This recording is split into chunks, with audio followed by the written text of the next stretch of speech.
Hello, and a huge warm welcome to my guest today, Hugh Viney, who I'm really excited to chat to about online learning. But before we head into that, I just want to tell you a little bit more about our guest. Over the last 11 years, since founding Minerva Tutors, Hugh's leadership and dedication have enabled thousands of students overlooked by the traditional system to receive education and qualifications they deserve. He founded Minerva Virtual Academy in 2021, a multi-award winning online school for students aged 11 to 18, and the UK's fastest growing school, having grown to 1,100 full-time students and counting in 4 years. It is also the largest online school of its kind to be accredited by the Department for Education. Today, he leads MVA's mission to provide a flexible and supportive alternative to traditional school, giving more young people access to the British curriculum in a way that works for them. This is going to be a really interesting conversation. I just know it. So, welcome today to Hugh Viney. How are you doing today?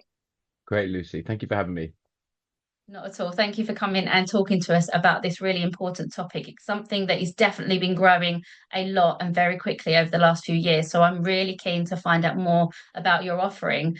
But just to begin with, what was the kind of initial spark or unmet need that you saw that led you to found Minerva Tutors? Kind of how has that vision evolved over the past 11 years? Yeah, Minerva Tutors, my first baby, Okay. founded in 2014, and uh, built out of a need that I saw at the time, over 10 years ago now, that tutoring needed professionalizing. Um, it Right. was so sort of cash in hand, tutors turning up at your house with a past paper in the back pocket, and a couple of pens and just sitting down, like rote learning, Yeah. and tutors were all freelance. There were lots of agencies out. Well, sorry, there was a few good agencies with good reputations in London, but all the tutors worked for all of them. They weren't. There was no uniform, no professionalism. I don't mean uniform like they wore, but like uniformity. Yeah. No, Yeah. but then there was no training. You couldn't get training as a tutor. You just said what uni you went to, and they hired you. You'd walk in straight out Yeah. of uni, and they say, "Oh, you can teach 11 plus tutor. You could tutor 11 plus. Oh, you can tutor GCSE maths." So you get a load of rubbish tutors who've been to Oxford or Cambridge saying, "Yeah, I went to Oxford and Cambridge. I can tutor maths," and that doesn't make you a good tutor. Um, so tutoring back then was, I thought, a bit of an unprofessional mess. And the dream I had then was to professionalize tutoring. Okay.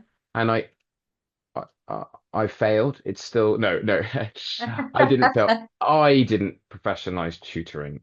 Myself and several others with a similar dream have contributed to the professionalization of tutoring for sure. It's 10, 11 years later, the tutoring landscape has transformed. It's less cash in hand. It's less kind of your mate coming round from next door, a retired teacher. I mean, I don't want to diss tutoring anyway, because that's my first baby. But my vision was a tutoring agency where the tutors weren't all actors who tutored part time, or retired teachers who tutored part time, or musicians who tutored part time, or students who tutored part time. I wanted a tutoring agency where the tutors tutored as their full-time job.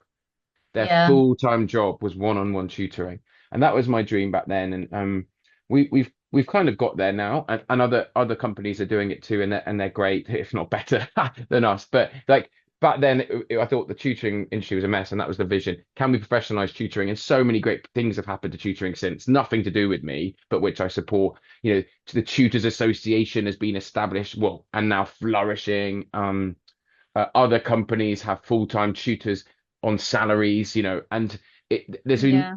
yeah, it's been amazing to see. But the problem with the tutoring industry is it's completely oversaturated. There's 1,000 tutoring agencies in the market, and that's its own quagmire as it is. But that was the dream really back then. And Minerva Tutors still exists. Minerva Tutors is a good reputation, small tutoring agency providing professional tutoring to services to families, councils, schools, up and down the country. And it's 11 years old this year. Brilliant. And I think you're right. It's something that back then definitely did look like not didn't look like the professionalization that it does now. It's definitely increased over the years in terms of people looking to make a career out of it rather than it 100%. being And I touched an on it avenue. briefly, but just to emphasize training, back then there was zero training for tutors. Now companies provide tutoring agencies provide training, and you wouldn't believe it. They didn't exist before. And there's companies out there who you can pay to get tutor qualifications and tutor training services, like all that stuff. Like I said, that wasn't me, but I've just contributed to that, Yeah. and a lot of other people thought the same as me. So it's the tutoring industry as a whole is a lot better than it was then. Like tutors for tutors. Yeah, yeah, exactly. So thinking, I just actually want to jump back and thinking about your own educational experience, your own educational journey as a child. What was that like for you in terms of, did you access anything like tutoring when you were younger? Mm, yeah, good point. I think I had a when I got my scholarship to my secondary private school when I was 13, I had a Latin tutor, um, an ancient Greek tutor. But other than that, no private tutoring, in the sense that you see now, or the sense that I made a business out of, in Mm, 2014 onwards. But I went to amazing school where I was an academic scholar, so I wouldn't have gone had I not got the scholarship. We got massive discount off the fees. Um, and when I got there, I realized how lucky I was, and really made the most of it. I had a wonderful school experience and really took advantage of my scholarship. But good schools like that, what you get is a lot of personal mentoring. You get a teacher that you will support you one on one through things, or support you one on one for extra lessons, etc. And I had that. I had that in my classics teacher at school, and that really taught me the power of one to one. mhm. And when I founded Minerva Tutors 11 years ago, it was from that knowledge and experience, lived experience, that one on one can be more powerful than any form of teaching. Can be one on one tutoring, one on one mentoring can really unlock your potential. So that came from my own school experience. And you fast forward from 2014 to 2020, 2021, when we launched Minerva Virtual Academy. One of the unique things about our school model, and one of our unique selling points, and consistently one of the things parents say is their favorite thing, is the fact that every child gets a one-on-one mentor. So every child meets their mentor once a week for a one-on-one session at MVA, and we'll dig into that, I'm sure. And that came from my lived experience is running a tutoring agency, which came from my lived experiences of having the benefits of one-on-one mentoring and mentorship and one-on-one tutoring when I was younger. So it's interesting that's been a theme throughout my sort of teenage years into my career and all the way to my second Yeah. business and the school that I now own, that a key part of our school model is unique to any school compared to any other school, is every child gets a mentor once a week. So Mhm. it's an interesting thing to draw that line throughout my life, Yeah. and career. Yeah. And that is exactly why I often ask people about their own experience in school, because you find a lot of people, whether that's a positive or a negative experience, it doesn't necessarily have to be a negative thing, because you've just spoke there about that positive impact of that particular way of Mm, mm. teaching and learning, and that's fed into your drive, your passion, and I'm guessing one of the key motivations behind why you've gone on to build the businesses that you have. So I think Mm. it's really important for us to acknowledge that actually these early experiences, they do have an impact on our kind of life and career trajectory going forward. Completely. And when I launched Minerva Virtual Academy, sort of fully launched January 2021, so just over 4 years ago, the model we wanted to create, well, is the same as it is now, but the reason for launching is the same as it is now. And it's because I believe every child should have the opportunity to enjoy school. Mhm. Um, and that is because I enjoyed school.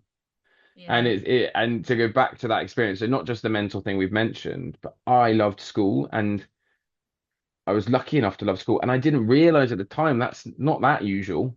It's not that common to love school. It's okay to like it.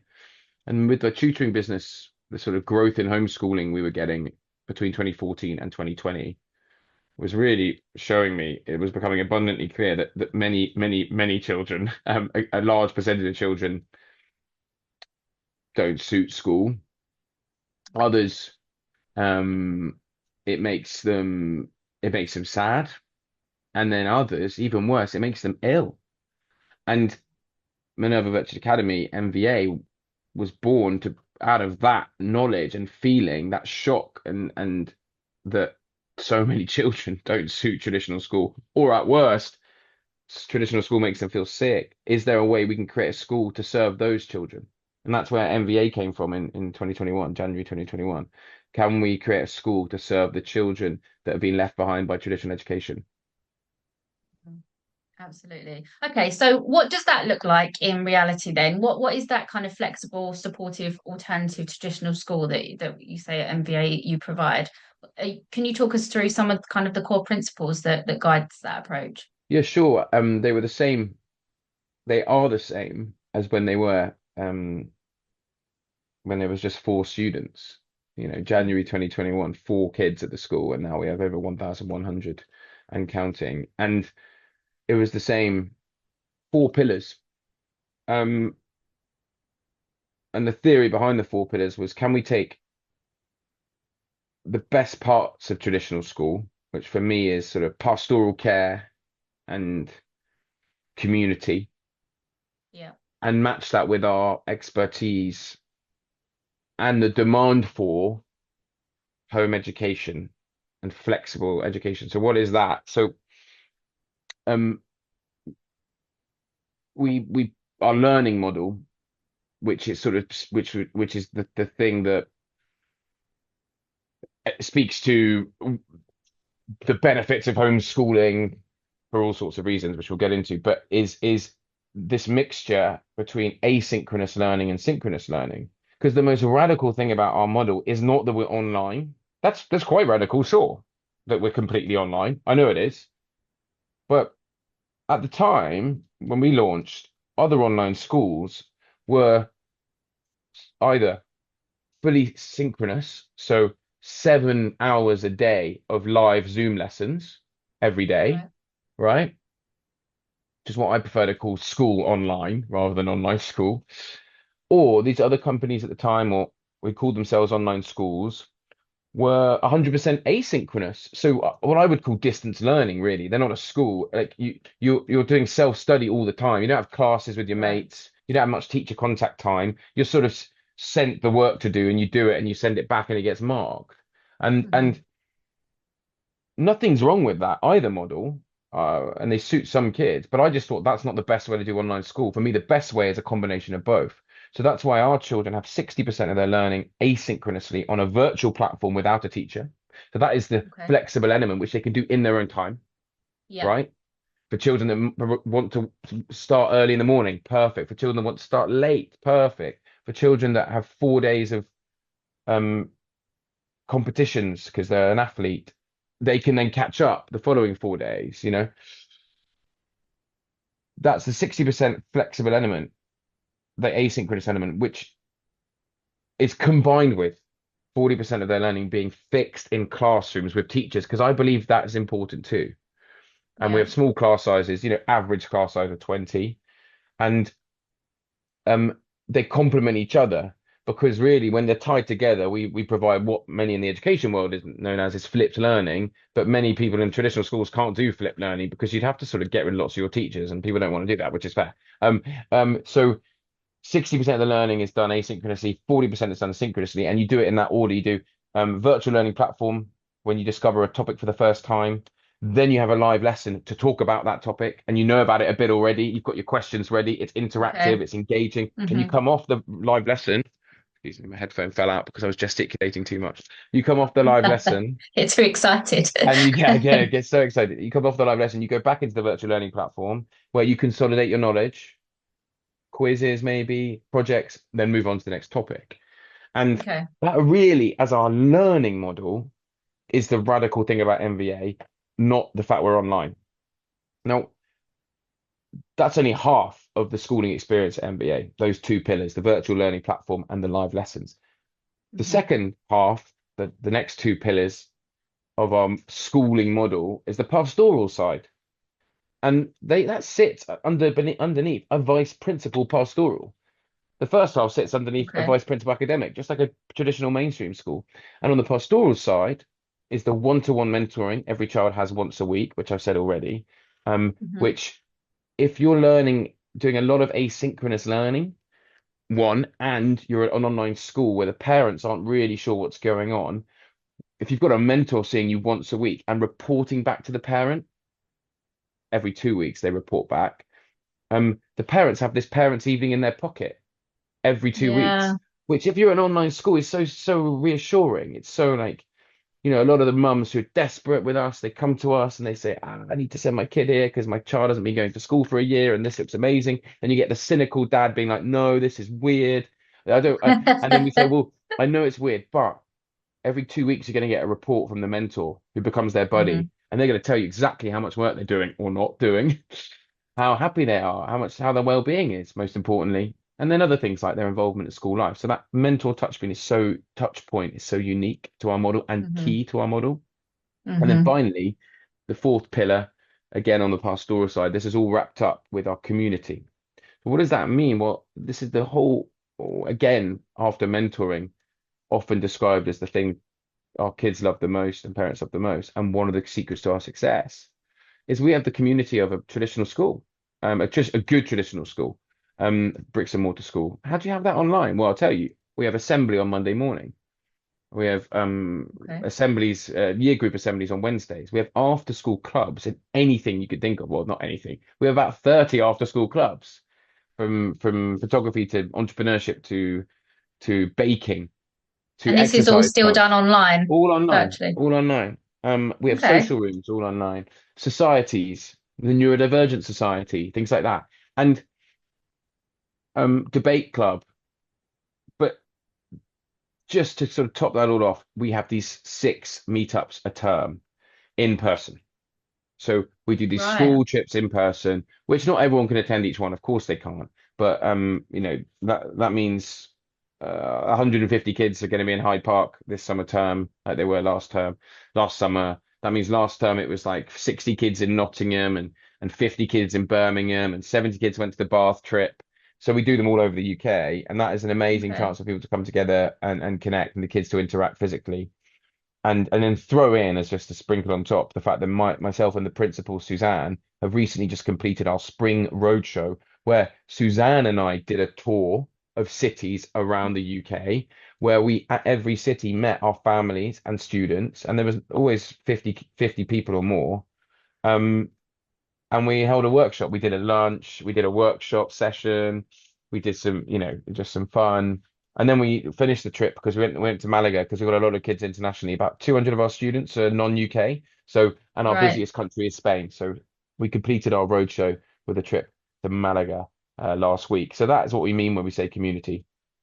Yeah, absolutely. This sounds incredible. I mean, I think you're absolutely right. The pastoral care is such a key element to learning. We Mm, know through, researching, early child development, things like that, the environment around the child, that supportive, nurturing pastoral care is so, so important for them to feel safe, secure, happy to then enable the learning to happen. So the pastoral care also is something a lot of the families that I work with, because I research and work in the home education and alternative education field. mhm, mhm, A lot of mhm, the families that I speak to talk about the lack of that pastoral care in school, which is why they feel like they need to step away from that model. So mhm. I love how you've incorporated that into an online format, because you would automatically assume that online it would be a bit more like distance learning, there would Yeah, be yeah, that yeah. disconnect.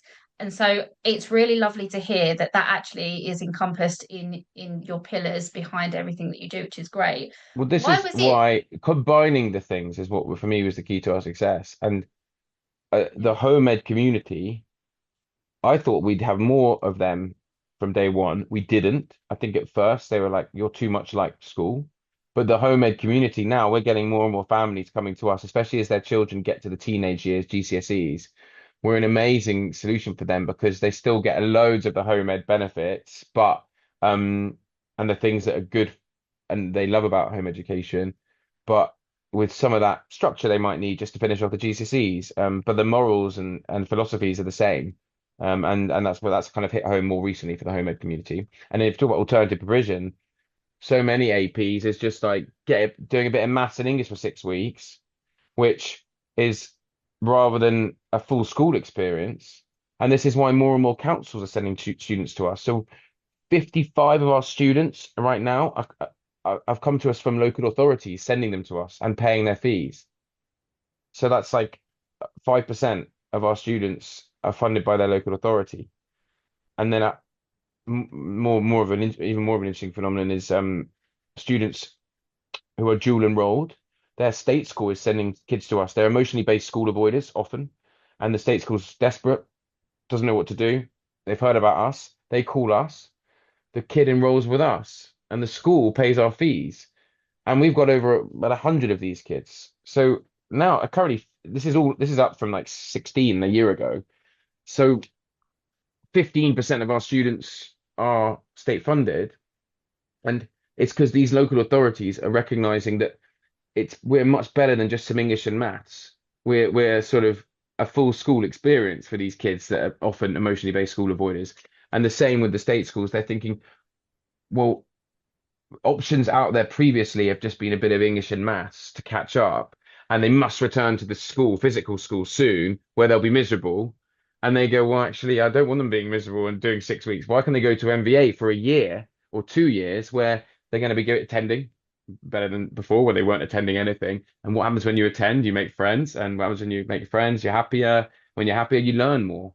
So Yeah. yeah, I mean, we've just changed the perception on what an alternative form of schooling can be, and I think people are starting to realize that. Do you think this model would work with younger children as well? Yeah, so we start at 11 to 8. We do 11 to 18, so we're year 7 to year 13. We don't have plans on doing it, but there are some schools that are doing it, and I think it works for them. Sure, I find for primary, I would be I would argue, of course, parts of it would work, but I'd want for primary a physical element, more of a physical element, sort of more of a hybrid. But some of our schools we know, online schools do it for younger kids. Okay. And in terms of like parental involvement, how much, because I think some people are put off with doing something like this because they don't feel like they have the time to put in to Mm. help the student learning. So how much parental involvement does it take to access a program like yours? Yeah, it's a really interesting question, and it's a flaw in our model for now. Um, you, especially for the under 14, like a parent on the whole, not always, would want to be or should be at home when the child is working, right? And so what does that mean? Are we saying you only can have parents that get to work from home or parents that don't work? And that's a challenge because that's obviously unfair and discriminatory, and well, it's not our fault, but it is, and it's something we're trying to it's something worth thinking about. But for over 14s, I think parents are often happy to leave their child at home and work. Um, but there's still flaws because what if that kid doesn't suit the model and they're just gonna mess around when they're at home? That's fair. Like lots of kids don't suit our model. We are not claiming every child should go to online school. Obviously not. But we're also not claiming every child could. We're really not. Most kids just wouldn't suit online school. What we're saying is we're the best option for a significant minority. So for a significant minority, we're the best option. Because most kids it wouldn't work as a model. And one reason being a child left on their own at home, you're hoping they'll get on with their work. That takes a certain type of child and certain type of self-discipline. But when it's like in the middle between super disciplined self-starting child and child that will never be motivated to do self-study, in the middle where there's lots of our kids, it works if a parent is nearby. It works if a parent is, it's like making sure they're sat at their desk. It does. And I think that's obviously a flaw in the model, but we want to do things to mitigate that in the future. For example, having hubs around the country so you can still drop your child off. The kid is not getting their lessons there, but there is DBS checked, supervisors are there, and their classmates are there too, but they're still coming to school through their laptops. That's a kind of Right, dream. yeah. Um, Okay. but yeah, it's parents need to be involved more for sure, and especially if they're younger. And but that's just being honest. Yeah, We don't yeah, have them in absolutely. but the benefit for us is we don't have the playground problems, the lunch queue Mhm. problems. A lot of that's taken away, and we're aware that's almost a privilege as an education institution. And that kind of falls back onto the parent a bit. But obviously the parents that come to us know this and are happy to take it on. Mhm. But being really honest, the parents will quite quickly realize this model doesn't work for them, and they'll pull them out, and it Yeah. happens. It's a minority situation, but it does happen. Of course it does. Hmm. And is that quite an easy thing to like? Do you have like a trial period, or Yeah, can we they? do a 6 week grace when you join, Okay, and that's the best you can do for that. And then but then then like other sort of independent schools, you have to give a terms notice. right. Okay. But um a 6 week sort of grace, we called it something Yeah. else. My marketing team would kill me if I forgot what got the right. But yeah, there's a 6 week what? Cooling off period. There you go. Get the We right do have it. terminology. Yeah, yeah, there you go. We do have a 6 week cooling off period. Yeah, Okay. Okay. So people can almost just try and see if the format works for them. And I guess 6 weeks is a good chunk of time to agreed. find your way around a piece of software, a way around a new approach to learning, and to see if it works for you and for your child as well. So I Agreed. think that's a really positive step. What do you attribute to the rapid growth that you've had over just 4 years? Um, so two main things. One is the one that is out of my control, and that is the growing need. We have an education system that hasn't changed really for 200 years or so. And in terms of the school model, especially for secondary, Yeah. and which is leading to 1.6 million children not attending school at the moment. We've got a send crisis, we've got a teacher recruitment crisis. Like I'd say the absentee crisis, all three. That's these three big crises there. Ascend crises. Oh, that's the fourth one, of course, the mental health crisis amongst teenagers and young people. That's four major crises. Mental health send, which both contribute to the big one, which is absenteeism, and then the fourth one being teacher crisis, but which we can tap into maybe later. And all those things mean there's a complete and utter need for an alternative form of traditional schooling. The alternative form of schooling, sorry, which like it's an urgent need. And or alternative forms of schooling, because our model, it doesn't suit all the kids that need us, sorry, need help.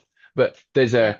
a desperate need, especially post COVID, when there was an awakening by parents who thought, wow, oh my God, my child is happy learning from home, not happy because they're lazy and not doing any work. No, they were doing more work, they're engaging more because That they're was at home. me. Yeah, exactly. Yeah. So there's this absolute growing bubble that was about to burst. COVID almost helped it burst because the crises were growing, but then COVID, in a good way, created an awakening amongst parents who saw their child happy for the first time in 3 years, because their child is normally miserable going to school. Suddenly, their child is happy going to school from home. So there's that happening, and therefore, alternative modes of schooling, if they're good enough, are able to service that need. Yeah. Um, so that big what I just said there is the first part of attributing to us being a fastest growing school in the UK. The second is um we're doing something right, and we're obviously our model's good. Like the thing MVA does is obviously good, um, or either good or excellent sometimes for those categories of families. And the four main ones we serve. One is families that require a flexible schooling because of their life situation, because be their jobs mean they require flexible schooling, or a family need of requires them moving around a lot, whatever it might be. And before MVA, there wasn't really a good option for those families. The second, athletes and performers, young, talented athletes and performers, we're the perfect mode of schooling for them because they don't have to sacrifice their sport or their academics because the school fits around their athlete and training schedule and performance schedule. And then you have the neurodivergent children whose neurodivergent needs were not supported by their previous school. We've become a safe and happy place for them to flourish. And then the fourth category of students is the children with mental health needs not supported by their previous school, and often emotionally based school avoiders, and the neurodivergent ones too.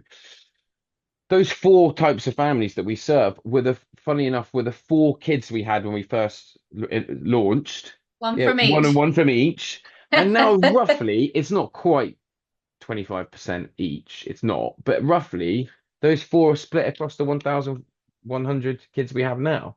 So we've been able to create a school which actually managed to serve all four of those because of, I think, the four pillars we described earlier, that mixture of Mhm. synchronous and asynchronous learning, the one-to-one mentor, and the community. Yeah. But we, but I caveat all of that, not saying the reason we've grown is because we provide a really good form of online schooling which seems to serve the needs of those four categories. It's also obviously there's this huge demand and a growing demand because of all the crises we discussed. Mm, absolutely. And I was laughing along when you were talking a moment ago because I was that parent that noticed the change in my child Mm, during mm, mm. COVID. And she did actually return to school after COVID, but not for very long. And then I deregistered her and she was in year 9 and she did year 9, 10, 11 outside of the mainstream system. Yeah, But we accessed, so she was home educated for the first year, and then she accessed 14, 16 provision at the college and did her GCSEs through that way, and they did an great, apprenticeship and went into great. work that way. So we accessed it in a different way. And that first year when we were home educating, that was very much us finding like what was working. We tried a few different things. She did a couple of online, like individual lessons, Yeah, not a yeah, school package, just an individual lessons. Those particular ones just didn't work for her. She's neurodivergent as well. Didn't work for her. So we were really playing around and testing things out. I mean, I'm a researcher by trade, so I was in my element trying things out, evaluating it, see if it worked. No, this doesn't work for us. And we found our balance, our perfect balance with the 14 to 16. She spent 16 hours a week at there doing the academic studies, prep for her GCSEs. And then she came home and we focused on life skills and employability skills because I felt they were missing from the curriculum. oh, yeah. And then when it came to her kind of college age, we knew that the college setup also wouldn't work for her because the classroom setup didn't work for her. She just said to me, Mum, I just want to be in work. I just want to start working and get going. So she did an apprenticeship. I'm a huge advocate for apprenticeships. I think they're a fantastic thing for our young people. She did that. At the end of that, they offered her a full-time job. So Amazing. we found our path. However, listening to you talking about your offer, I think if I'd have known about this back then, I think this definitely would have been something that could have really worked for her, finding that balance because academically she didn't struggle in school at all. If Mm, anything, she was, at the top end where they were struggling to give her work because she was working so mm. fast and she was just like, what now? What now? What now? And was told to just wait for the rest of the class. It was that pastoral support, social care, emotional regulation, social anxiety side of things that she struggled in that mainstream system. So it wasn't us struggling to find the learning for her, it was that wraparound element of it, which I think that balance that you're offering is actually could have been a really nice fit for us when Yeah, we and were you going just through it. described, that's the profile of 50% of our families. So yeah, and it's also something I hear very often. If I'd have known about you back then, I would have sent my kid to your school. But in the but that's positive, and it sounds like you found a really good path anyway, and that's Yeah. such a good story for other parents to hear now. What you did, like the action you took to take her out, which is scary for a lot of people, and then the plan you put together, and then the pathway. And then the result, her getting a job at sixth form because she doesn't need college because she actually wants a job. And just it's amazing. That's an amazing story, Lucy. So I think people can take a lot of inspiration from that. Thank you. No, I think I appreciate I was in a privileged position where I worked from home so I could facilitate Yeah, her and coming we out of know that. school. Yep. And B, I'm a researcher. So I was like, right, this isn't Hmm. working. Let me find an alternative option. Brilliant. Not everyone has that skill set to be able to No. access that. So my personal story very much drives what I do with my business and why I'm on a mission to really help families be aware of what their options are educationally, what their options are for their child's health and well-being, because it's not always easy to find that information, and it's not always easy to find information that is reliable and trusted and coming from a good place because there's so much misinformation flying about online Mm. anyway. So that very much drove that. But for me as well, one other thing that I really take as a positive from us choosing the route that we did was, yes, she went through, did her apprenticeship and was offered a full-time job, amazing. But now we've gone another step further, and she's actually dropped down to part-time because she set up her own photography company because she was Oh. passionate about photography. But if we hadn't spent time on those life skills and those employability skills that we did when she was doing her school learning, and if Mm. we didn't focus on what can we teach you in terms of that kind of entrepreneurial spirit, she may not have had the enthusiasm to go, actually, I'm really interested in this. Do you think I could make a business out of it and start making that tip for herself? So I think from a personal perspective, I'm really passionate about really honing in on children's interests and drives and letting that drive their education. So I particularly love what you're saying about the extracurricular stuff that you Mm. offer as well, to be able to really support that element of the children's learning. And it amazes me that a lot of this stuff is all done online, Yeah, which I is, know, I know. just the way That's the the thing. world's going now. People can't get their head around it. Yeah. We've got Yeah. like four um, physical education clubs. I think we've got a running one. Um, they don't like they all just run and then show their, Strava their, they Taking the do you know what I mean? laptop with them. Yeah, yeah, no, you know what I mean? It's a running club and then they share how much they've run or what, Yeah. The whatever on accountability to that Strava. is great. Yeah, there's a HIIT style one, where they do exercises, hit high intensity, um, and there's a yoga, and there's another one, yeah. So that these can be done online. That's the dream, and Yeah. the dream. Sorry, that's the point. And um, uh, oh, and the irony is for many people who are unsure about online school and it's sounding weird because it is obviously weird to some people for now. That's okay. Is perversely, perhaps they might not realize that online schoolers are outdoors more than kids in traditional school. Because with our mode of online schooling, with the asynchronous element being so big, 60%, you can have days where you might just have two lessons a day. And some parents and kids come to us because that means they get to go outside more. Yeah. And people don't think that, don't compute that, which is fair enough. I don't blame anyone for not realizing that until I show them. But it's an interesting point that more and more people are grasping. Yeah. Don't get me wrong, we've obviously got sort of keyboard warrior kids who love to game and do spend too much time sat at their desk, on their computer. Of course we do. I'm not gonna con any listeners into thinking all our children are super fit because they do the four exercise clubs, spend loads of time outdoors and everything else. We've got typical teenagers like any school. I just wanted to make the point that more and more families, are realizing the power and potential of online school Yeah. when when their child doesn't have a particular need, they just want a particular lifestyle. Hmm. And that's super interesting. That's kind of our biggest growing area for families. Okay, interesting. So you're accredited by the Department for Education. Mm. What did that accreditation process look like, and why is it important for MVA to be accredited? Um, so I'm gonna answer in the reverse. So it's important Okay. because um, online schooling since COVID, a lot of online schools have popped up. And for my tutoring, as listeners remember from earlier in this episode, I talked about the saturation of the tutoring market. there's 1,000 tutoring agencies in London alone, right?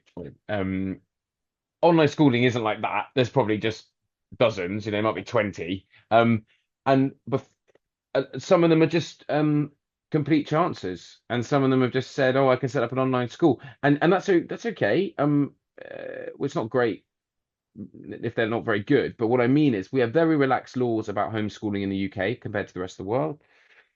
You can just set up anything and call it an online school, but there's nothing stopping you. You can have a business, just call it an online school. There's no one regulating that. Using the word school, you can just call it that. So it was important that myself and some others, other online school leaders, said we wanted regulation to have that stamp of approval, um, and to prevent any old kind of chancer entering the market. Because for us, it's child-centered. If DFE accredited, it's better for the children and the families. So we've been asking for it since we launched. Please accredit us. Please accredit us. And well, sorry, after an inspection, not just magically accredit us. So that goes to the next point. How did we get that? Well, Ofsted inspect you. You get an Ofsted inspection, just like many people would understand. Many people would find triggering, I'm sure, if you have lots of teacher listeners. But yeah, Ofsted with the DFE created the inspection for online schools, which is different to an Ofsted inspection of traditional schools. And they visit like this. It's over 2 days. They come to your office, which is interesting. So they came here to our Brixton office. They were called John, John, and John, and they wore suits and ties. No joke. They wore suits and ties and carried briefcases. And our our co-working office in Brixton had never seen a suit and tie in its life. And so here comes John, John, and John. Not my comment. It's a big building with lots of startups and scale-ups and charities. That was amazing. John, John, and John from Ofsted coming.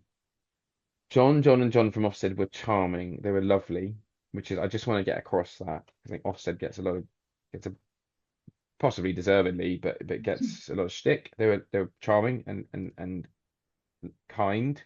They sat in an office next to our office for 2 days and spent 2 days sitting in on assemblies, lessons, clubs, interviewing parents, interviewing teachers, interviewing students, and they wrote this big report, which they publish,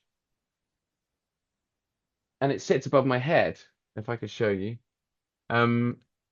By proudly, but I'm not sure many people proudly have their report, Ofsted report in their office behind their head.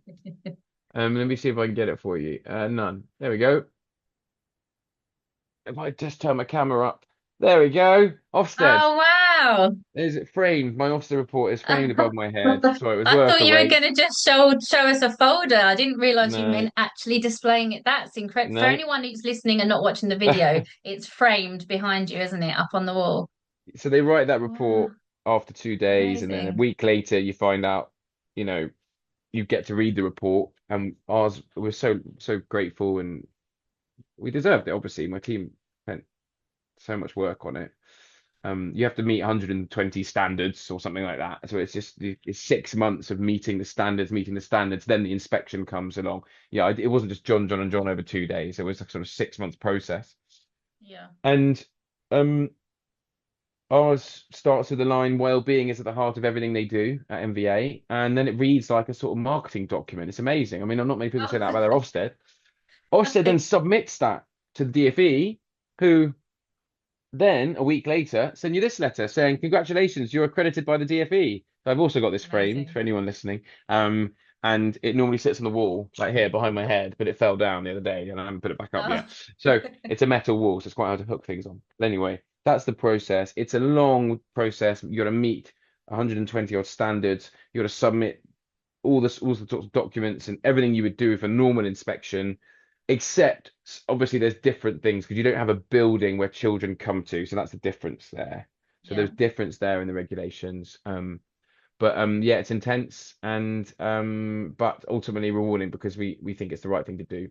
And Hmm. we're very proud of it. And is that something that you have to regularly update, or Every once you three have it, years, 3 years. it is, yeah, okay, Yeah. so it's a similar sort of thing then. Brilliant.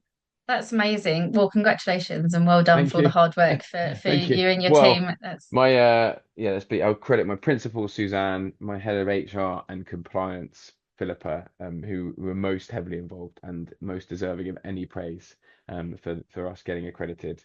And they were supported with our at the time deputy head academic Mark. But yeah, um, thank you. that's incredible. I know we've touched upon this a little bit previously, but what would you say are some of the biggest misconceptions with online school? Really good. Yeah. So that children are at the computer all day. Yeah, Um, that you can't make friends, yeah, you know. And let's just touch on that one. It's obviously a huge concern. Go to online school, you're not going to have a social life. You just go on any of our videos now on our brand new website, and you just see that we've got dozens of videos now with our kids, age 11 to up to 18, talking about how their best friends are at MVA, how they've got way more friends at MVA and online school than when they were at physical school. Uh, eh, don't get me wrong, they are physically seeing their MBA friends less than a traditional school. Of course they are. There's a few caveats to this. Many of our kids come to us and they keep all their old friends and they just go see them in the evening and the weekends. Fine. yeah, The ones that don't, who struggle for friendships before, how do we serve them? Well, we have online social rooms, we have the after school clubs, and we have these in-person meetups. So they meet each other in person a few times a term. And that becomes a very powerful thing. If you don't see them in person that often, when you do, it's amazing. Now, yeah, I'm not saying that's enough. I promise. I'm not saying, oh, a child should only see their friend like twice a term. I'm not. I'm just saying there are touch points where they can. But with the best thing that's happened, which dispels this myth really in the last 18 months, is our growth from 500 students to 1,000, sort of last year into this year, because there's now enough kids around the UK where the families and kids are meeting up in person without us. oh, in their So own little groups. yes, we've got our own communities, the Kent mums, the Scottish mums, like the Southwest families, MVA Southwest families, and the parents are meeting up and the kids are meeting up to do their school together or to hang out and socialize. And that is something that we've Yeah, cut with sort of a huge benefit of our growth. And um and really it dispels that myth that you don't have a social life if you're at an online school, that you can't mm, make friends, and those, which is definitely one of the biggest misconceptions. yeah, absolutely. I agree. What about something like cost? Is that something that people are worried about in terms of assuming it's Yeah, going to be out of their budget for something like a whole school package? agreed. Yeah, well, we only have one price, one product. You pay just under £9,000 to go to the school for a year. We're not. You can't just do a maths on. You can't just do maths with us or like just do English or whatever. You come to our school. That's the whole point. But yeah, those fees, whilst they are 4 times cheaper than private school, and you could argue it's affordable private education, I very much appreciate that 9 grand a year is not affordable for many. So, but 70% of our families come from the state sector, as in, and are paying the fees. So 9 grand is attainable for some families for whom private school would be way too much. You know what I mean? That's what I'm trying to Yeah, get at. yeah, But I appreciate it's still too high a cost for many. We offer monthly packages. You can pay, you know, okay. you can pay in installments and termly. But also, as I touched on earlier, more and more children are coming to us. The local authority is recommending them and paying, or the state school they're previously at is recommending us and paying their fees through the through dual enrollment. Now, Yeah, that will only grow, but it's not. It'll be different in different local authorities. Local authorities are a nightmare. All have their own rules. There's no uniformity. Some love working with us. Some won't even speak to us because we're not on their list, and we have to go through an Ofsted style process just to get accredited by that county. It's just a nightmare, and that doesn't help the parents that need us. The yeah, same with these forward-thinking state schools, because let's not forget, according to DFE guidance, although we're accredited online provider, they say the priority DfE still say the priority is for a child to be in online education temporarily. They must return to physical school. And you think, what, even if it makes them ill? And it's like they just don't get it. And but these schools, like I said, have got over 100 kids now where the state school is giving us a call and sending the child to us and paying for it. They're ignoring the DfE. They're just going, no, MVA is great. Our kid needs it. Go, go. It's fascinating. They think no, MVA is a perfect solution for this child. But again, that's a handful of forward-thinking deputy heads and heads. It's not a Yeah. handful, it's a bit more than a handful, but so that will grow, but there's no uniformity to that. But look, we'll get there. 5 years time, 10 years time, there'll be state online schools surely, and it'll be fair because what families need is choice. They need to say, well, Yes. I've got three choices. I've got the physical traditional school, I've got the hybrid school, which is a mixture of online and in person, and I've got the online school, and there'll probably be three choices like that, the three state options, and then three private options, and of course you've got home ed as well. And I just mean for schools. Mm. Yeah, I yeah. think families need choice, and right now most families don't have any choice. No, they don't have choice. They don't know No, where to look to find out no, about these choices. no. Like it is an absolute minefield. And even my experience when we came out of the school system and the school said, oh, you're off roll, good luck. And then the local authority sent me a letter and said, we hear you're home educating. Here are some links, good luck. And that was the last I heard from them. And I was like, Wow. oh, what do I do now? But again, like I said earlier, I had the skill set to go, right, I need to find Yeah. for everything and find it out, but not everyone has that. But this change, this shift that needs to happen, it's not going to happen overnight. And it's great to see the growth that it is having and it is Mm. growing. But there are still lots of families out there that are struggling. What would you say is your most rewarding part of doing what you do? Um, it's easy. It's uh, parents saying to us, honestly, on a weekly basis, um, at least one a week, where they say, um, "Thank you for giving me my child back." Like 50% of our students have come from a EBSA, emotionally based school avoidance situation, some more extreme than others, and 20% of those are extreme cases where they've just not been going to school, school makes them sick, whatever it might be, and they've done a term at MBA and they're suddenly this a happy child attending every single lesson, made friends, and they're doing well in their academics if that's important to you, which for me it's secondary, happiness first, but of course learn academics outcomes is obviously important. And the parents, because the knock-on effect is not just the kid, it's the family. Like it's when the parents say to me, now breakfast isn't so miserable anymore. The dinner table is not awful anymore. It's happy. So it's like, thank you for giving my child back. But they often go, and thank you for saving my family. Because that's the knock-on effect of a child being forced into a system which makes them, at best sad and at worst ill. And the knock-on effect is the family and the mum and dad and the siblings. And if you just help a child with an alternative form of schooling, find their feet again, find their happiness again, find their friends again, and find their grades again, Yeah. um, like that just means like it transforms dinner table for a family at home. And we honestly on a weekly basis get at least one of those testimonials now. So that really is to me the most rewarding thing. Do you get a lot of opportunity to get feedback from the parents of the children? Really good question. So we do surveys termly, really important for us. Surveys for new families, and then we do a survey annually now for existing. But we just spent on this roadshow, Suzanne and I, the principal. When I said we did a workshop, so we did a roadshow. We did London, Exeter, Birmingham, Manchester, Edinburgh, and Malaga.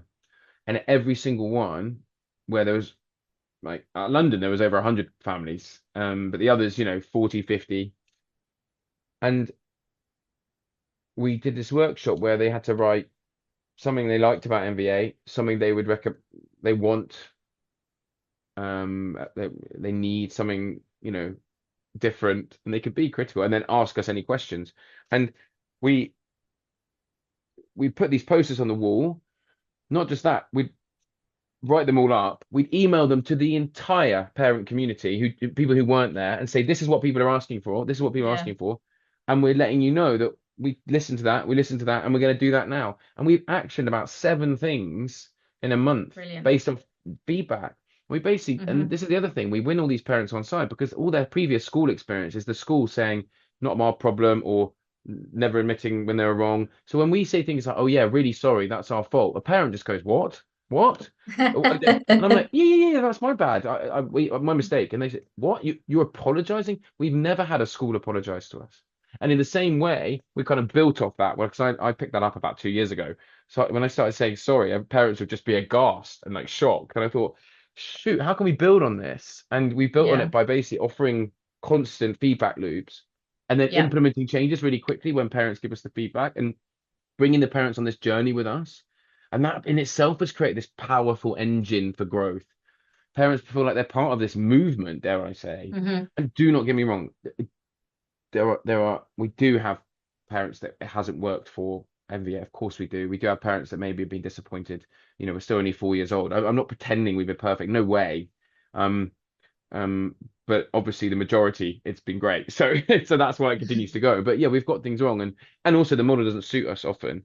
I don't want anyone to pretend we think we're amazing. Well, I guess that's the thing. We never pretend we're amazing. We always say that we could get better. We always say that we need to improve, and that seems to be a really powerful tool. So yeah, just in this last 2, 3 months on this roadshow, we've been literally collecting feedback in person and implementing it. Um, there was a thing about A-level lessons and can we have an extra hour a week per subject?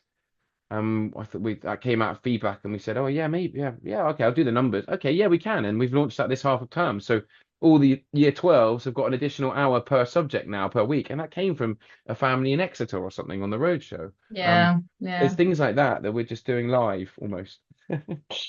I think that's the important thing, isn't it? It's not asking the questions, it's actioning Yeah. on it, isn't it? It's a lot of these families and these parents have been in situations where they've given feedback because they've been asked for it and nothing's been done with it. So they're not being heard.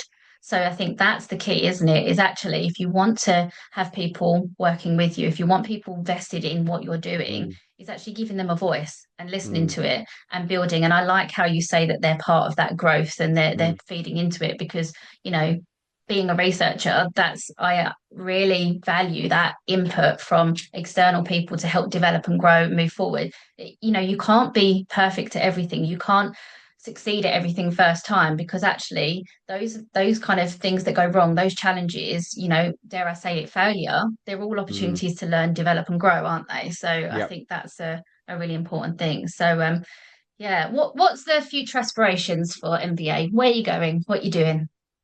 Um, we've just opened up. So currently, our students come to our school on the UK time zone, Right. and we've got students in 50 other countries outside the UK, about 200 kids. I know that sounds mad because that means that quite a few countries we had one child in. It's a bit odd. But um, we want to address the fact that children around the world have a less good experience when they attend MVA because it's the UK time zone for their live Right. lessons. So we've just launched a time zone in the Middle East, the GST time zone, Gulf Stream time, and that we just announced that. And from September, children in other parts of the world can attend MVA on the GST time zone, which is 4 hours different Right. to the current Okay. UK time zone. So that's part of opening up our global expansion Mhm. closer to home. We want more children to be coming to us where the parents don't have to pay, and that's through local authorities and the state school dual enrollment. And so we're building and developing our relationships with local authorities and schools, so we can help with that. And then I kind of guess long-term dream is having hubs where parents can drop their child off because that is obviously that blind spot we mentioned. We both agree it's a Yeah. privilege for some of our parents to be able to stay at home. And to address that, we'd love to have hubs, which are going to be really comfortable, fun places to go. You're not getting your lessons there. You're not even getting your mentoring there. you're getting all that through MVA still. Your lessons, your asynchronous learning, your mentoring, and your clubs. But at the hub, you're getting lunchtime with your friends and like breaks with your mates and hanging out. And I think that is for me a future for online schooling, or particularly my version of online schooling, is that. Amazing. It sounds incredible. And I think that's going to be a really nice balance, kind of an in between being fully in mainstream, being fully online, and actually Mm, it really encompasses your ethos of that, having those two things brought together as well, doesn't it? And I think having a physical space for people to be able to access, should it be something that they think would enhance their experience with you, I think having that option is great. So I'll definitely be eagerly following the development as you go forward. we'll see. Um, Hope so. Hope we do all right. yes. Yeah. Definitely. So just to finish off, because Recap is all about embracing everyone, making everyone feel at home and part of a supportive community, I ask all guests to think of one piece of advice or an empowering message to help our listeners share the love and support. So if you could say one thing to even just one person, what is it that you'd like to say? Um, School doesn't have to be rubbish. Well said. I was trying to think something more profound, but that was a line we used to have on our wall in the office, and it's also a T-shirt that some of our students made Oh, as a really? slogan. Yeah, school doesn't have to be rubbish, and then like go to MVA, and it's a T-shirt our kids made. So I like that one. It sticks in my head. That came from the kids, not me. Yeah. Oh, even better. I love it even more now. No, I think that's such a valid point. I think so many people are struggling and continuing to struggle because they don't know about their options, as we've said. So Yeah. I hope that this episode just highlights just another option that could be something for another family. So thank you so much for coming on and sharing about the wonderful journey that you've been on. I think it's incredible what you're doing. And like I said, I can't wait to see what happens next. Thank you, Lucy, and I really appreciate what you just said, and thank you for having me as well. I really enjoyed it. No worries. Take care. All right, bye bye.